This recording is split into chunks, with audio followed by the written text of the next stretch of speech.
En la amarga prueba del combate, a los hombres y a las máquinas que lucharon en el transcurso de la Segunda Guerra Mundial, se les exigía por sistema lo imposible. Y de todos los aviones de la Luftwaffe que participaron en el conflicto, ningún aparato presenta una mejor adaptabilidad para diversas aplicaciones que el Junkers Ju-88. Apodado por los hombres que lo volaron la chica para todo, su estructura podía prestar servicio de muchas y distintas formas, demostrando así la inteligencia de su diseño. Diseñado como bombardero en picado, pero desarrollado para bombardero horizontal de alta velocidad, cumplió también misiones de apoyo a tierra, caza nocturno, interceptor de largo alcance, torpedero, reconocimiento e incluso misil no tripulado. Fue sin duda el avión más versátil de la Segunda Guerra Mundial. El prototipo de este robusto aparato voló por primera vez el 21 de diciembre de 1936. Experimentó muchas modificaciones posteriores y luchó tenazmente hasta el final de la guerra. A diferencia de los asombrosos aviones a reacción y aviones cohete de la Luftwaffe, el secreto del éxito del Ju-88 residía en lo simple y versátil de su estructura. A lo largo del conflicto, el avión fue repetidamente modificado, conservando sin embargo su integridad estructural. No sorprende que los Ju-88 que cayeron en manos de los aliados fueran detenidamente examinados. Las tripulaciones americanas que evaluaron el modelo se sorprendieron por la absoluta versatilidad del aparato, una versatilidad que los diseñadores de la Fuerza Aérea Americana nunca fueron capaces de igualar. Por ello, los servicios de inteligencia aliados estaban muy interesados en conseguir la máxima información posible sobre los concienzudos trabajos de la Luftwaffe. El estudio de los pilotos aliados se centró en la enorme resistencia de su célula a la fatiga y se interesaron sobre todo en las características del descenso en picado.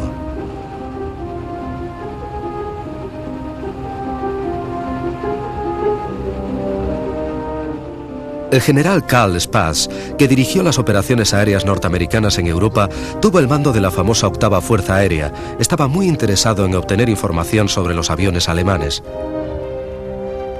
Irónicamente, la célula del Ju-88 fue diseñada antes de la guerra por dos técnicos norteamericanos especialistas en recubrimientos metálicos que trabajaban para la fábrica Junkers. A Spaatz le intrigaba la tecnología aérea alemana en todas sus facetas, que a veces parecía estar a años luz de la capacidad aliada.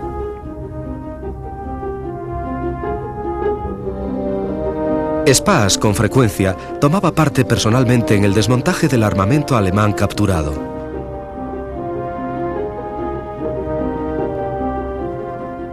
Aquí vemos a la tripulación americana entrando en el Ju-88 a través de la escotilla inferior, que era parte de una torreta artillera. Estas adaptaciones tipo bañeras también se usaron en las primeras fortalezas volantes B-17, pero no fructificaron.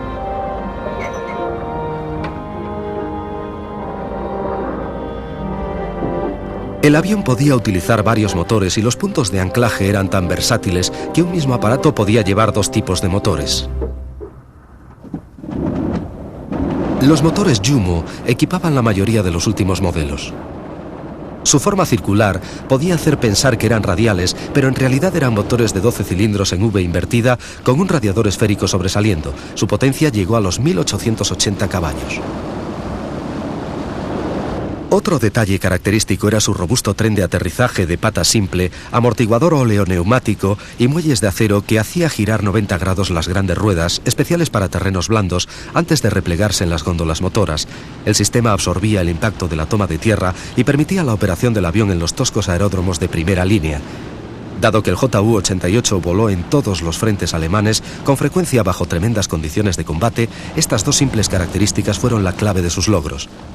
En un principio, el Ju-88 fue diseñado simplemente como un bombardero Schnell, rápido, un avión que volaría más veloz que los cazas enemigos que trataran de derribarlo. Este fue un concepto en el que los teóricos militares alemanes a menudo habían insistido en el periodo entre guerras.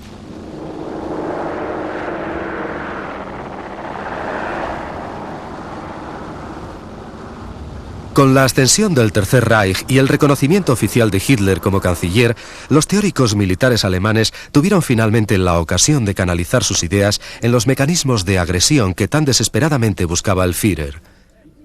Mucho antes que el Ju-88 se hiciera realidad, el concepto de bombardero rápido Snell había sido el sueño de los primeros diseñadores de la Luftwaffe. Y finalmente apareció en otro avión de Junkers, el Ju-86. Anticipando lo que luego sería el Ju-88, el 86 fue un bombardero basado en la velocidad y el fuego defensivo.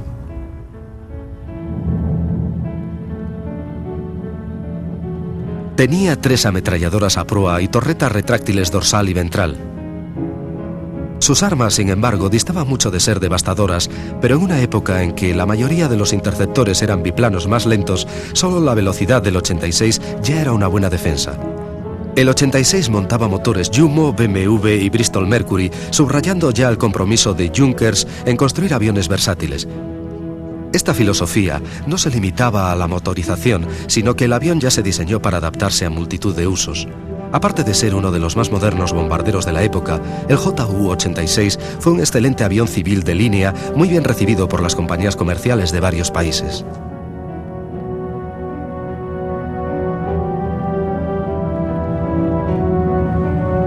Cuando Hitler envió 6.000 hombres de la Luftwaffe para que ayudaran a Franco en la Guerra Civil Española, el Ju-86 vino con ellos.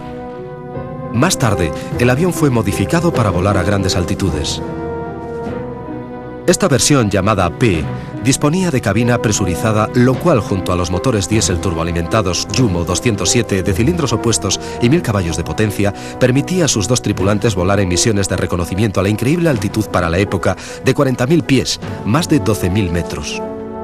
El modelo P realizó misiones de reconocimiento sobre Gran Bretaña, Rusia y norte de África con total impunidad. Durante la primera mitad de la Segunda Guerra Mundial, con su altitud y velocidad, ni el más capaz de los cazas aliados tenía la menor posibilidad de alcanzarlo.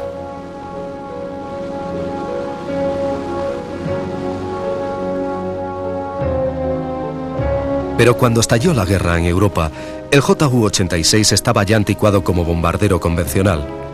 A principios de 1939, este tipo de misiones eran asignadas a aviones como el duro Heinkel 111. El mismo 111 fue un producto de una evolución que se remontaba a 1934.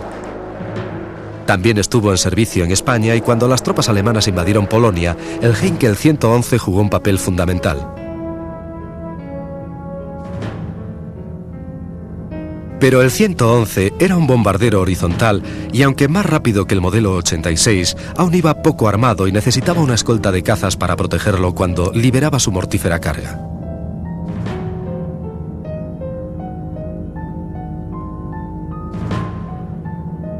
El compañero del 111 en la primera parte de la contienda fue el Dornier Do-17, un aparato incluso más versátil. También diseñado en 1934, el Dornier tenía fuertes vínculos con la aviación comercial. El Do-17 tenía un diseño extremadamente fuerte y sus robustos planos podían albergar motores de distintos tipos. Por el estrecho fuselaje de sus primeras versiones, enseguida se le bautizó con el nombre de lápiz volador.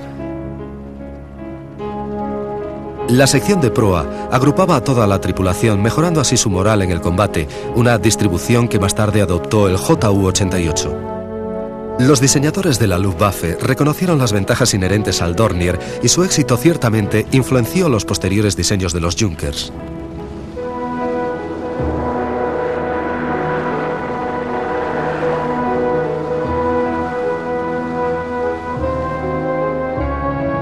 Como bombardero convencional, el Do-17 demostró ser tremendamente eficaz.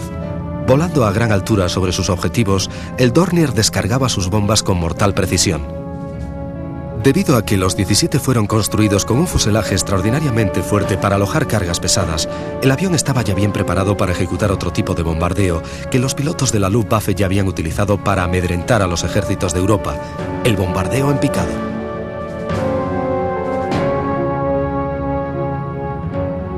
Para adaptarle mejor a esta misión, a algunos modelos se les instaló un freno de picado situado tras la cola del avión.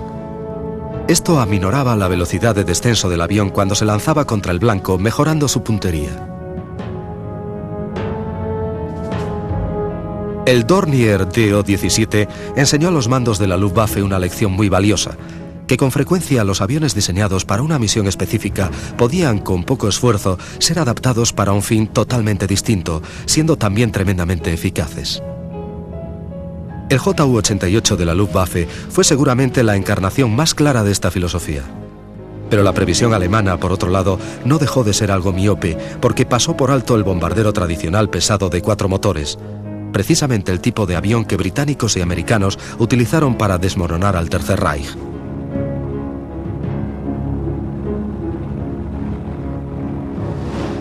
La excepción a este error fue el Heinkel 177 Greif de 4 motores. Parecía un bimotor, pero de hecho cada hélice estaba accionada por 2 motores Daimler-Benz alojados dentro de cada góndola.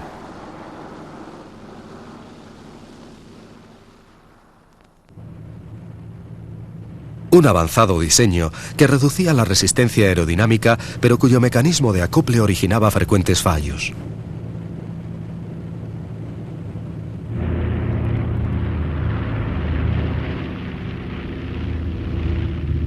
Ningún otro avión en la historia sufrió más incendios en vuelo que el desafortunado Heinkel 177.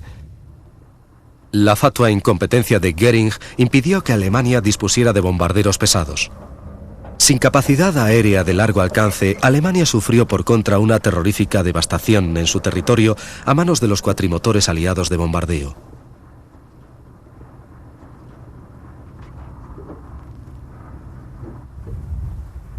El fracaso del Greif se debía enteramente a su sofisticada disposición motriz, pero su diseño altamente moderno y estilizado fue un mérito para sus constructores cuando voló por primera vez en el año 1939.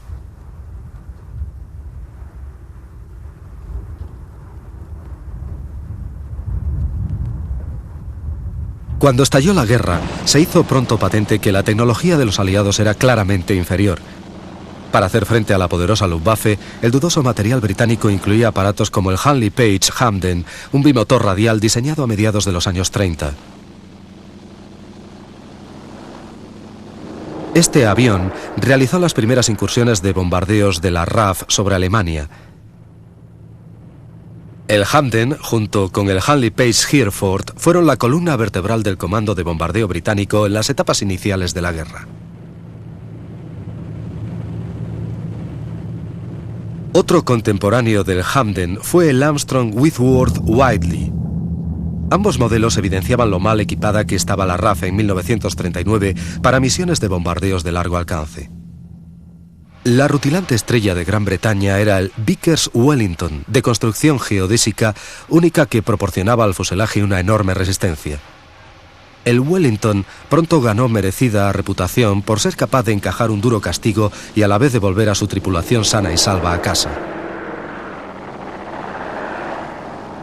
El Bristol Blenheim era más pequeño que el Wellington, otro diseño que se remontaba a mediados de los años 30. Era muy rápido para su época, pero solo podía transportar una modesta carga de bombas. Mientras la guerra continuaba su escalada, a los Hamdens, Blenheims y Wellington pronto se les unieron aviones americanos como este Martin Baltimore. Con limitaciones similares a sus homólogos británicos, este bombardero de tipo medio poco ayudó a la RAF a equipararse a la Luftwaffe de Hitler y llevar la guerra aérea hasta el corazón de Alemania.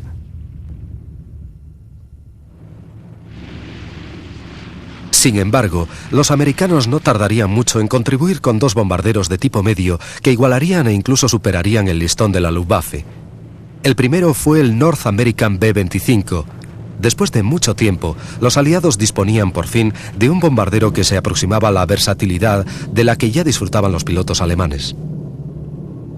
El denominado Mitchell, el B-25, actuó en el Pacífico, norte de África y Europa como bombardero convencional y también como avión de ataque armado con una serie impresionante de ametralladoras y cañones colocados en el morro. El otro bombardero americano de este tipo fue el B-26 Marauder, merodeador. Menos versátil que el B-25, el Marauder era un avión muy veloz, pero a veces muy difícil de manejar. Fuertemente armado para defenderse contra los ataques de los cazas, el merodeador era resistente y fiable, especialmente una vez que su tripulación se adaptaba a las demandas de este avión de alto rendimiento. En conjunto, los bombarderos de tipo medio americanos no eran tan versátiles como sus homólogos alemanes, pero casi siempre llevaban más potencia de fuego defensivo que los aviones similares de la Luftwaffe. Aunque esto supusiera una considerable pérdida de velocidad debido al peso extra del armamento.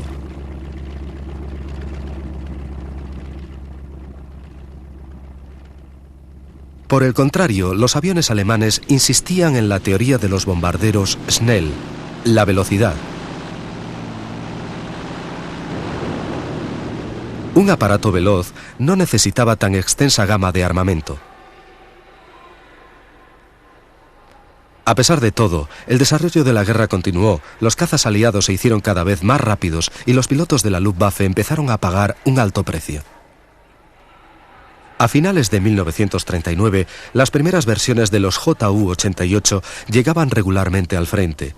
Estas imágenes nos muestran a la tripulación de un Ju-88 preparando su armamento antes de salir en misión de bombardeo. Las ametralladoras eran MG-15 de calibre 7,92, fabricadas por Rheinmetall Borsig, una empresa que fabricó la mayoría del armamento del Reich durante la guerra.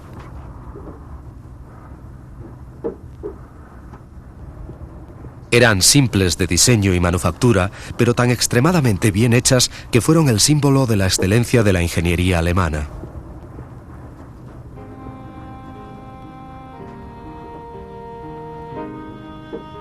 Las MG-15 eran ligeras, fáciles de manejar y se instalaban sin esfuerzo. Cada pieza iba montada sobre una articulación esférica fijada al fuselaje.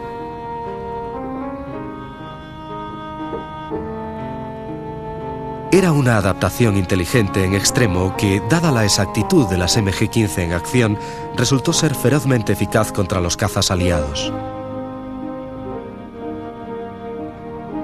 Una especie de canana de cuero recogía los cartuchos usados para que pudieran utilizarse otra vez y así no se amontonaban en el suelo de la cabina en donde hubieran podido atascar otras partes vitales. Una vez montado todo, el arma era asegurada en una posición fija para que no interfiriera con la actividad normal de la cabina.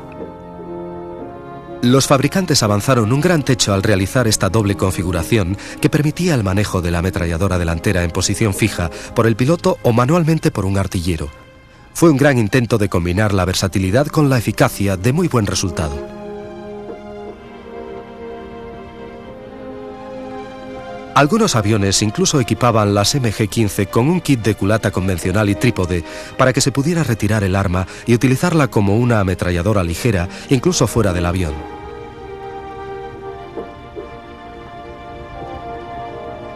En muchas ocasiones, las tripulaciones derribadas se encontraron con un arma de un valor incalculable. Este kit ofrecía una considerable seguridad para los tripulantes que desafortunadamente caían detrás de las líneas enemigas.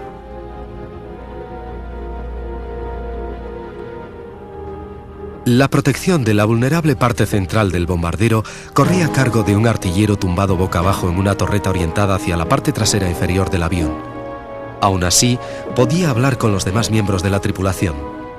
Al estar 3 o 4 hombres luchando codo con codo, se lograba un importante beneficio psicológico, algo que nunca conocieron las tripulaciones de los bombarderos aliados. Combatir aislados en sus posiciones alrededor del fuselaje, intercambiando fuego a 20.000 pies de altura, era a menudo una terrible experiencia en soledad para los artilleros británicos y americanos. El inconveniente de esta teoría de agrupamiento de los tripulantes era que en una emergencia los hombres se pisoteaban literalmente unos a otros en su apresurado intento de huida. Para algunos, luchar juntos también podía significar morir juntos.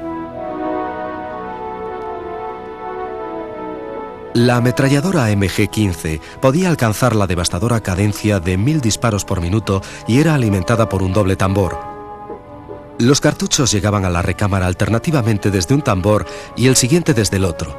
Pero como cada tambor solo almacenaba 75 cartuchos, los artilleros siempre tenían a mano un gran número de tambores cargados que durante el combate eran reemplazados frenéticamente. Pero ni aun así era suficiente. El potencial de fuego combinado de todo el Ju-88 era menor que el de una sola torreta de muchos bombarderos aliados.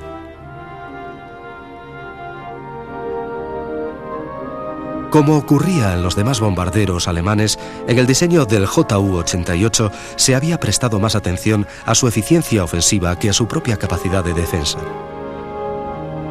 Con todo, los Junkers 88 fueron unos aparatos que una y otra vez transportaron con éxito a los hombres y sus cargas letales al lugar de lanzamiento para regresar salvos de nuevo. Werner Seiss, un piloto de Ju-88, nos cuenta su experiencia. Creo que el Ju-88 para su época fue uno de los mejores bombarderos que tuvimos. Pero era un bombardero, no un caza. Bueno, el armamento defensivo era más o menos para darte algún apoyo moral. Cuando disparabas la ametralladora, te hacía sentir mejor. Es como si se desvaneciera la enorme presión que se establecía dentro de la cabina.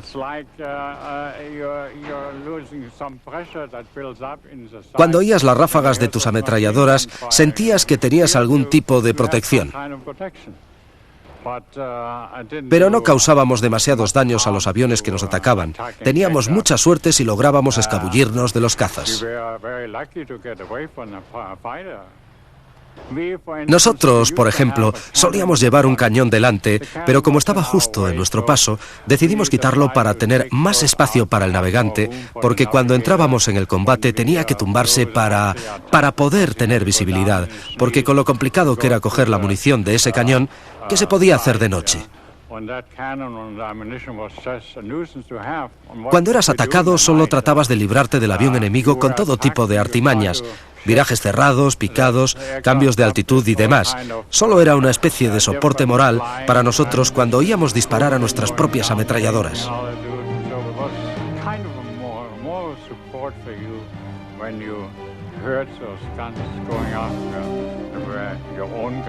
Tú no oías las ametralladoras del avión que te atacaba. Todo lo que percibías era la visión de aquellas balas trazadoras pasando cerca de ti y deseabas ardientemente poder escapar de aquel lío. Así que retiramos el cañón. Nosotros sabíamos mejor que los diseñadores lo que nos convenía más, porque volábamos en él, así que lo mejoramos.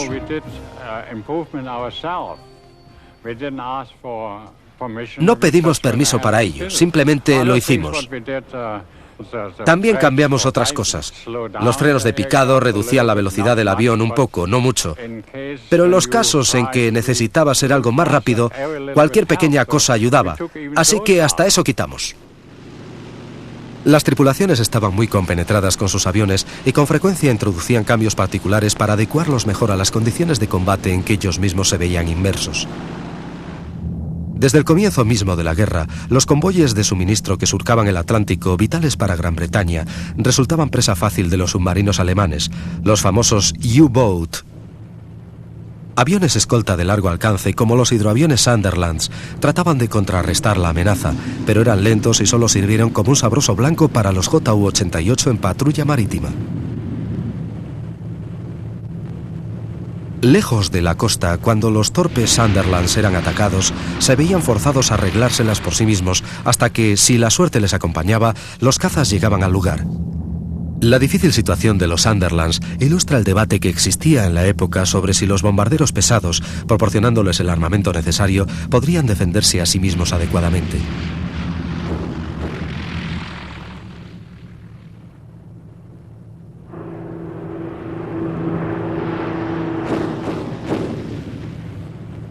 Aquí vemos a tres Ju-88 que, aunque más rápidos y ágiles que los Sunderland, son mantenidos a raya por el potente fuego de las torretas y las ametralladoras manuales del hidroavión.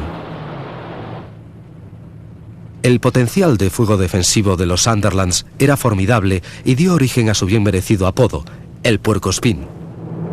Pero incluso así, lo mejor que se podía hacer contra el ataque de los 88 era intentar mantenerlos a raya hasta que llegaran los refuerzos. Del mismo modo, este incidente demuestra lo versátiles que eran los Ju-88 alemanes. En estas ocasiones, pasaban de bombarderos medios al papel de caza de gran radio de acción.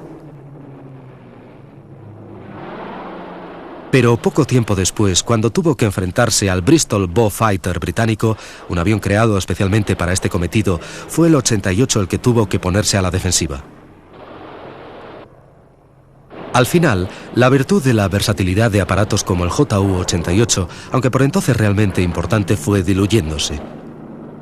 Sobre todo porque más tarde o más temprano, este polivalente avión tenía que enfrentarse con aparatos enemigos ya diseñados específicamente para cometidos en los que el Junkers no era especialista. Nunca fue un combate igualado.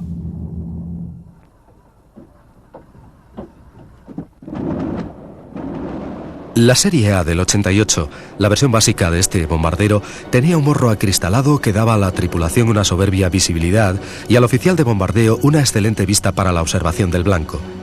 Con 88 como estos, la todopoderosa Luftwaffe de Goering trató de poner a los británicos bajo sus pies. En el transcurso de la batalla de Inglaterra, las tripulaciones de los JU-88 tuvieron probablemente más oportunidades de sobrevivir que las de los Heinkel 111 y Dornier 17, ya que los Junkers eran más rápidos y se les había añadido la capacidad de picado. Pero como todos los bombarderos alemanes de medio alcance estaban pobremente armados y sin una escolta de cazas, las pérdidas eran cuantiosas.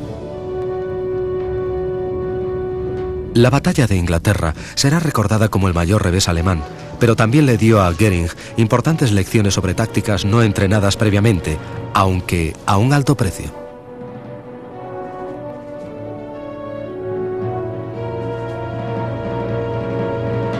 A pesar de esto, los 88 continuaban llegando. En el verano de 1940, junto con otros aviones de la Luftwaffe, arrasaron los aeródromos del sur de Inglaterra y dejaron casi fuera de combate a la RAF. Pero la repentina obstinación de Hitler y Goering en los bombardeos masivos sobre ciudades de Gran Bretaña permitió a la RAF un breve pero vital respiro en la presión de la Luftwaffe. Sobre Gran Bretaña se demostró el acuerdo de los diseñadores del JU-88. Pero la mayor parte de su éxito recae sobre los hombres que los volaron en combate. Sin embargo, algunas de estas tripulaciones veían al 88 como una trampa mortal. Werner Seiss nos lo recuerda.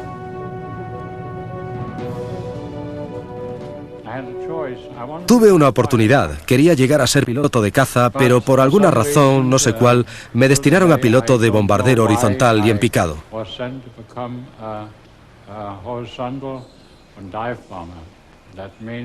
Eso significaba volar los Stukas JU-87 y el JU-88 y más adelante incluso tuve ocasión de volar el 188. Así que comencé el entrenamiento y no me olvidaré de mencionar algo. Un día hablando con mi instructor por aquel entonces me dijo: siento pena por ti de que tengas que volar el JU-88. Y yo le pregunté por qué. ¿Tan mal avión crees que es? Bueno, nosotros le llamamos el ataúd volante, me dijo. Así que todo el mundo tenía su propia idea. Más tarde comprobé que era un avión fantástico y realmente disfruté volando en aquel Junkers 88 bimotor.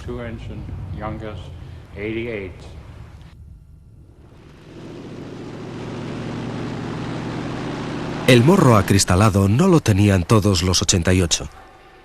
Construidos al mismo tiempo, existían varios modelos de combate que incluían un equipo de radar para la intercepción nocturna.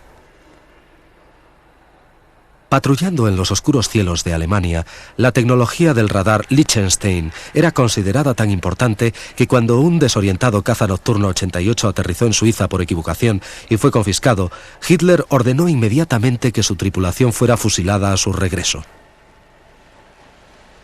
Lejos de los cielos del Canal de la Mancha, el 88 también actuó en el Mediterráneo. Allí, los convoyes británicos que aprovisionaban el sitiado octavo ejército en el norte de África eran constantemente hostigados por los JU-88. El control de este espacio marítimo era vital en muchos aspectos. El hecho de que la Luftwaffe nunca fuera capaz de conseguirlo, a la larga llevó al Afrika Korps a la derrota final.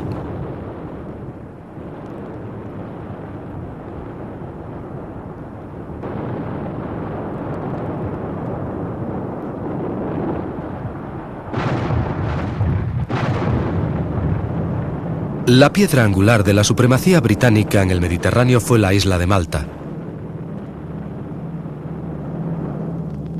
Este pequeño trozo de tierra resistió los bombardeos de castigo que diariamente llevaba a cabo la Luftwaffe en la primavera de 1942.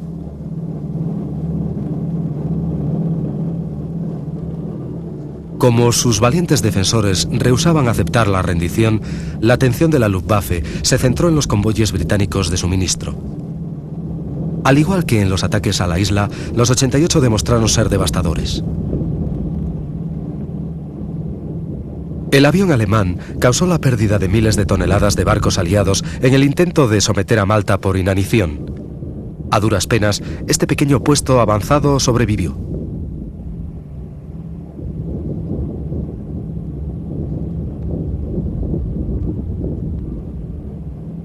Un hecho que fue debido mayormente a la determinación de la población civil de la isla, gente que antes de abandonar sus casas prefirió soportar terribles bombardeos, penuria y devastación.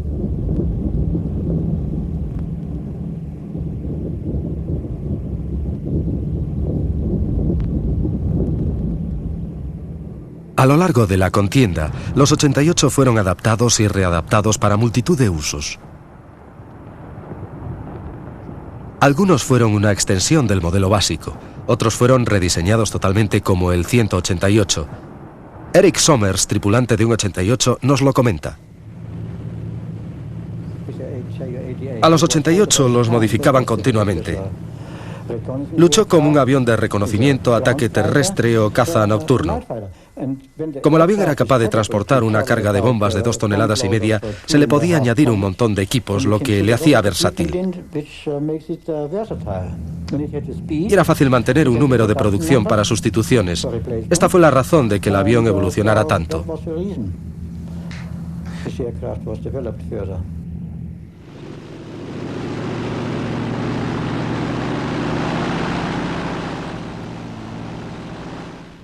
El 188 tenía una cabina muy mejorada y algunas versiones estaban presurizadas para el reconocimiento a altitudes superiores que al principio realizó el JU-86.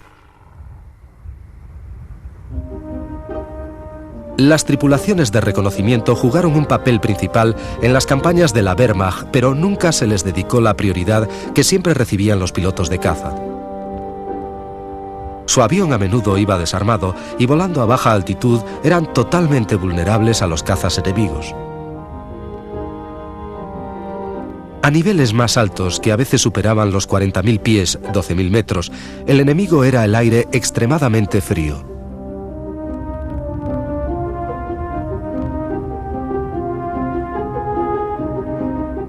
Para el reconocimiento aéreo, diferentes versiones del 88 fueron apareciendo, como esta denominada T.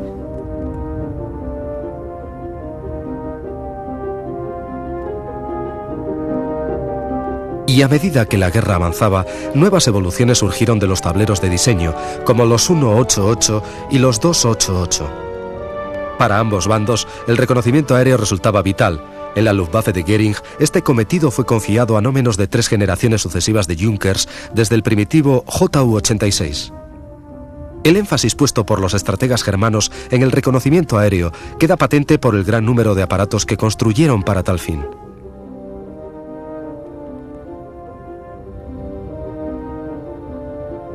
Solo del Junkers 88 se fabricaron más de 1.800 unidades en versión de reconocimiento en una época en que el alto mando ejercía una intensa presión para que no se construyera nada que no fuera cazas o bombarderos.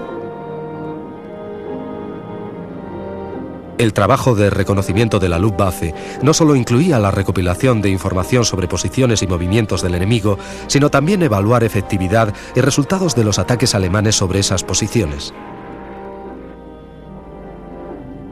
El éxito o fracaso detectados determinarían los métodos y tácticas de los siguientes ataques. Una zona en donde la línea del frente resultaba extremadamente inestable era en los desiertos del norte de África. Allí los británicos y el Afrika Korps de Rommel se enfrentaron en una prueba de fuerza y astucia totalmente impredecible. Aunque al principio los combates se limitaron a vehículos blindados, las misiones aéreas jugaron un papel importante y de nuevo el JU-88 fue el actor principal.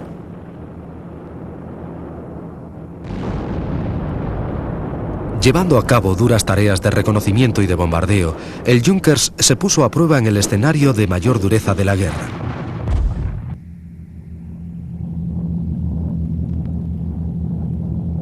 Por su escasa protección y mala visibilidad, la parte inferior del fuselaje era el talón de Aquiles del 88.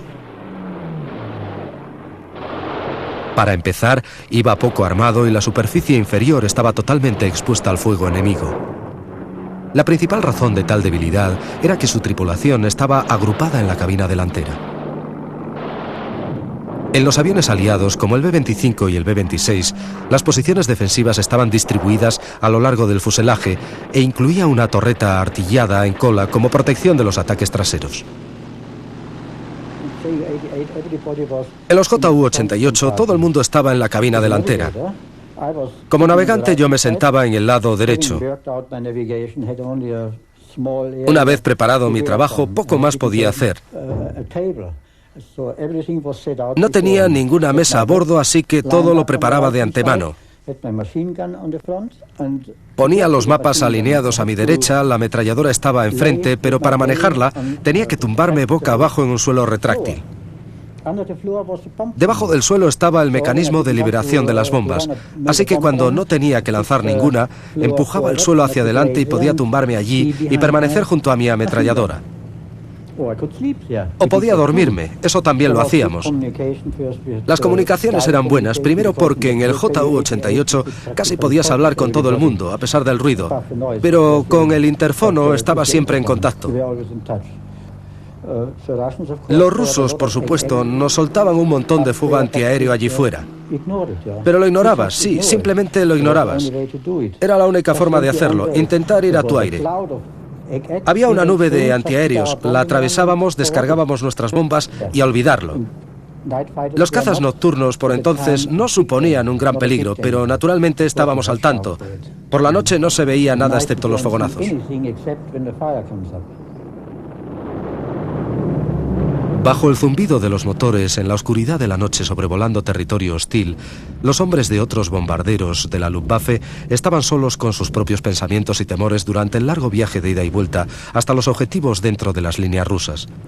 En el 88, la intimidad compartida de los tripulantes luchando hombro con hombro proporcionaba los beneficios psicológicos que los diseñadores del avión habían previsto.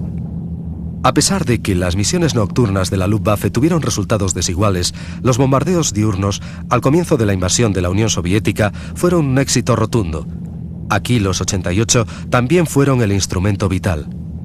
Los aeródromos rusos eran tan numerosos y esparcidos que solo había 3 Junkers para cada objetivo. Aún así, los 88 hicieron su trabajo. Al final, Rusia consiguió vengarse. Al paso de cada invierno, los supervivientes de la Luftwaffe sufrían condiciones insoportablemente primitivas y duras.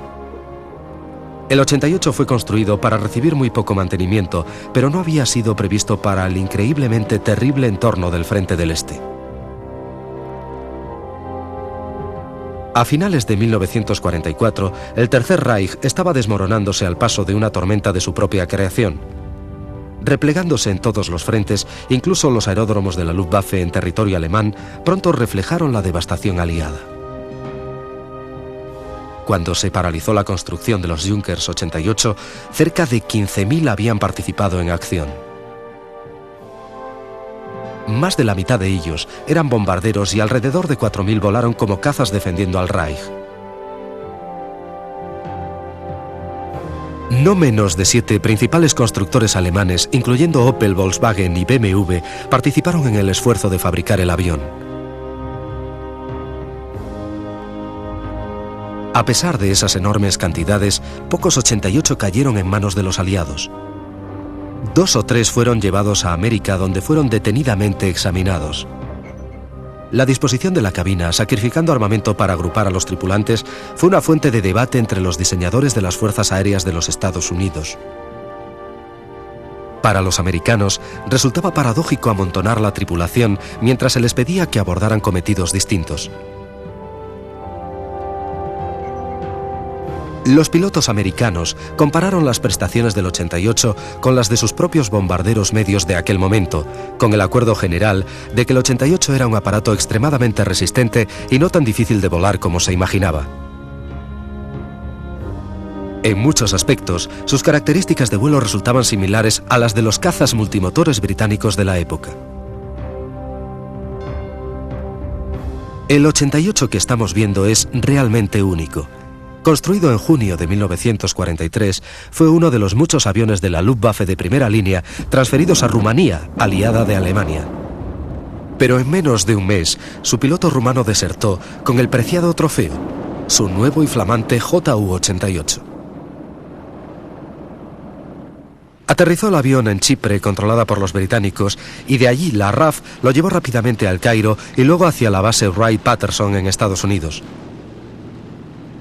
Fue una suerte que tan completo ejemplo de la aviación alemana consiguiera llegar a los Estados Unidos. Durante la guerra, los pilotos aliados aprendieron a distinguir el Junkers 88 con el morro acristalado que sabían que correspondía a la relativamente indefensa versión de bombardeo y no dudaban en atacarle. Pero las versiones de caza del 88, con sus ametralladoras de grueso calibre en la proa y sus 600 km por hora, eran un peligrosísimo enemigo. Hacia el final de la guerra, los pilotos alemanes se percataron de este hecho y pintaron el morro de la versión de caza de forma que pareciera acristalado. Los consiguientes errores de identificación costaron el derribo de muchos de los aparatos aliados. Es un ejemplo de cómo una simple modificación de aspecto que solo requiere inteligencia y un poco de pintura puede resultar tan eficaz como una costosa innovación tecnológica.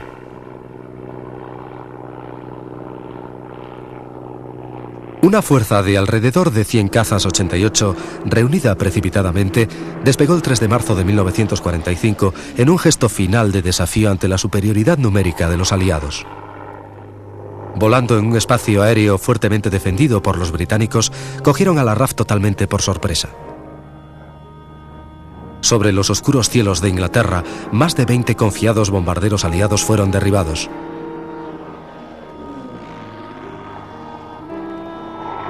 Próximos ya a la derrota, los pilotos de la Luftwaffe sabían muy bien que eran la última línea de defensa que le quedaba a la población civil alemana. Una población que noche tras noche sufría la masacre de los bombardeos aliados indiscriminados.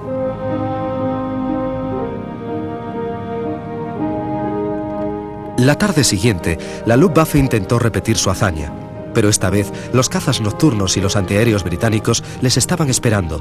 En esta ocasión, los 20 aviones derribados fueron los alemanes.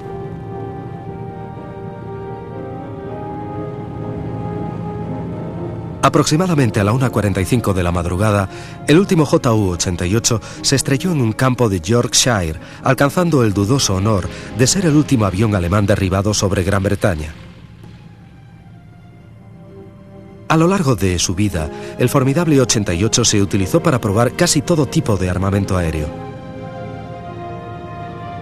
También se utilizó profusamente en la investigación de la propulsión a reacción, y los motores que finalmente equiparon a los famosos reactores de la Luftwaffe fueron primero instalados y probados en el JU-88. Asimismo, las unidades de cohetes alemanes de asistencia al despegue demostraron primero su validez en pruebas con bombarderos Junkers.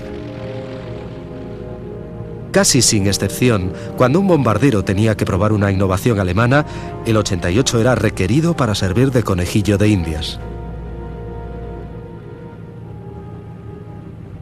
Uno de los usos más extraños del 88 era el avión compuesto Mistel, en donde viejos Junkers 88 retirados de servicio eran sacrificados como misiles no tripulados. Para realizar esto, toda la sección del morro se retiraba y en su lugar se instalaba hasta 4 toneladas de explosivos. Luego, un caza de la Luftwaffe, generalmente un Focke-Wulf FW-190, se adosaba con montaje sobre el bombardero y ambos aviones volaban como uno, manejados por el piloto del caza. Al aproximarse al blanco, el piloto del caza desenganchaba el bombardero sin tripular, el cual se precipitaba sobre el objetivo. Verdaderamente era un acto de desesperación para la perdida causa germana. Y a pesar del valor que mostraban los pilotos volando en tales misiones, nunca tuvieron gran éxito, aunque cuando lo lograban los resultados eran devastadores.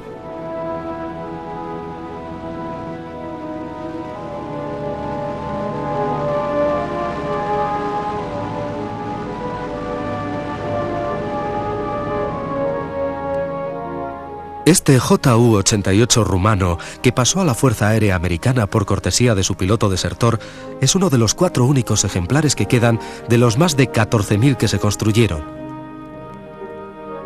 Expuesto en el Museo de la Fuerza Aérea Wright-Patterson en Dayton, Ohio, ha permanecido en silencio casi medio siglo.